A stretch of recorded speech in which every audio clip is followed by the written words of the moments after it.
弟兄姊妹平安，今天是2024年的4月26号。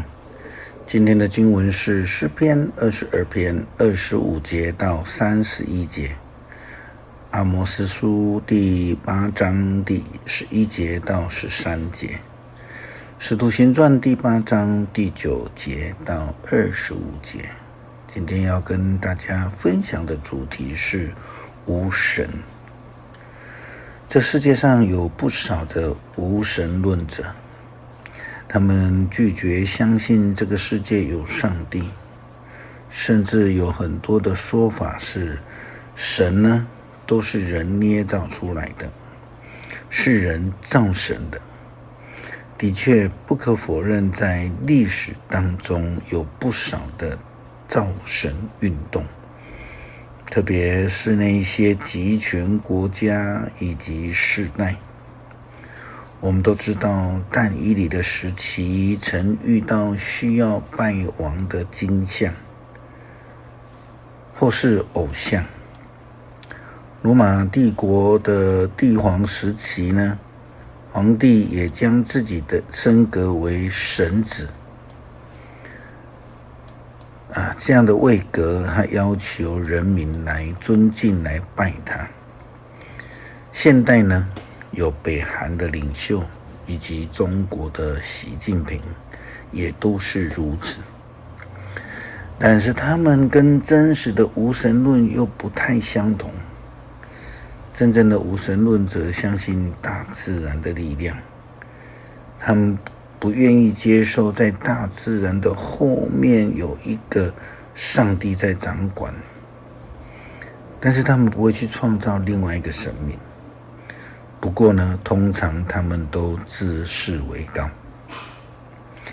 今天要跟大家谈论的那种心中无神的人，通常是这些人是在宗教信仰的底下，心里却不以上帝为尊。因此我们看到的上帝的先知阿摩司，他在阿摩司书第8章11节到13节的经文这样说道：时候到了，我要使以色列遍地饥荒，他们饥饿并不是没有饼可以吃，他们干渴并不是因为没有水可以喝，他们饥渴是因为听不到上主的话。这是我至高上主所说的。从南到北，从东到西，他们到处要寻找上主的讯息，可是都找不到。在那一天，连美丽的少女和强壮的青年也会因为口渴而昏倒。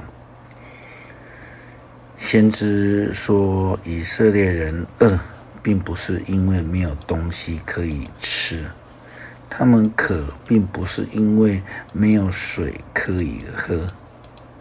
事实上，并不是没有上帝的话，而是人们拒绝了听上帝的话。就如同那些无神论者或是所谓的集权统治者，他们看自己为神，不把上帝当一回事。记得并不是没有上帝。好像我们在说一个人在某一个部分他的能力非常强，我们通常会说，你很神哦。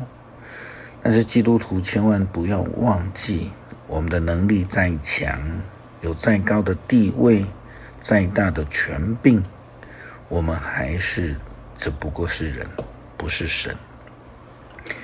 使徒行传第8章第9节到25节记载了初代教会当中有一个叫做西门的人，他很有能力，可以行邪术，并且他心中是无神的，只有利益。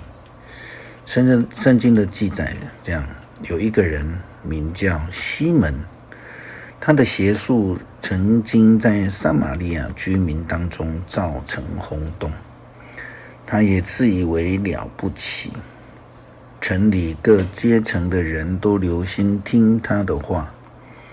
大家说，这个人有上帝的能力，是大能者，因为他长久用邪术迷惑他们，所以他们听从他。但是他们信了腓力所传关于上帝主权的福音和耶稣基督的名时，男男女女都接受了洗礼。西门自己他也相信了，他受洗以后常常跟腓力在一起，看见腓力所行的大异能和神迹，觉得非常惊奇。在耶路撒冷的使徒听见了撒玛利亚人领受了上帝的信息，就派彼得和约翰到他们那里去。两人一到，就替信徒祷告，要使他们领受圣灵，因为当时候圣灵还没有临到他们当中的任何人，他们只是奉主耶稣的名接受了洗礼。于是彼得和约翰给他们按手，他们就领受了圣灵。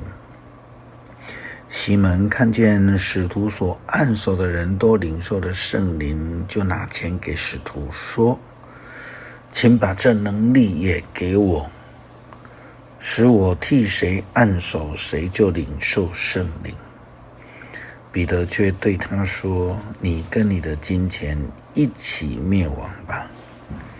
你居然妄想能够用钱买到上帝的恩赐。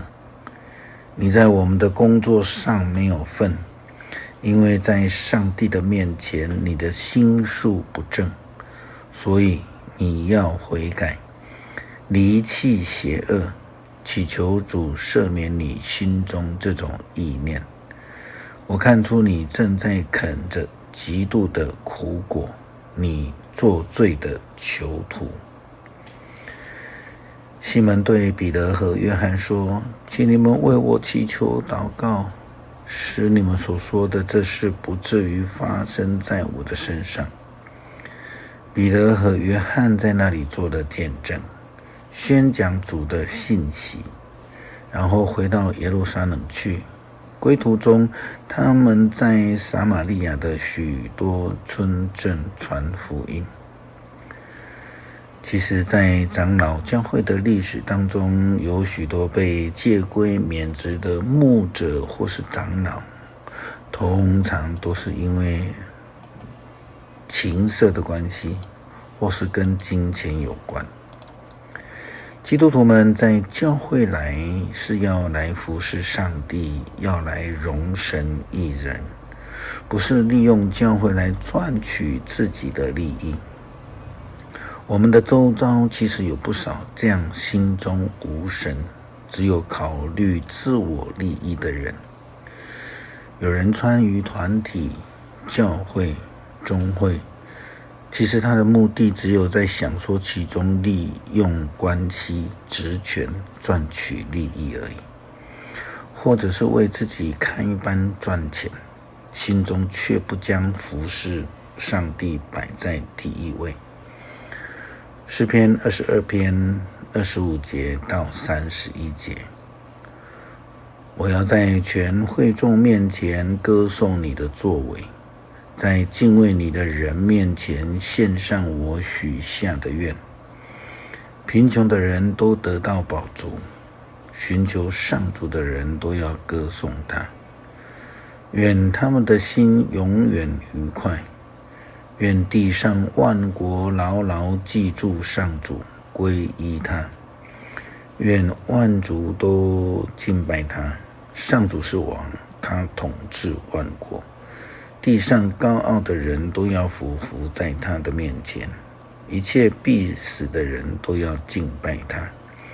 世世代代的人要侍奉他，人人要向后代述说上主的事。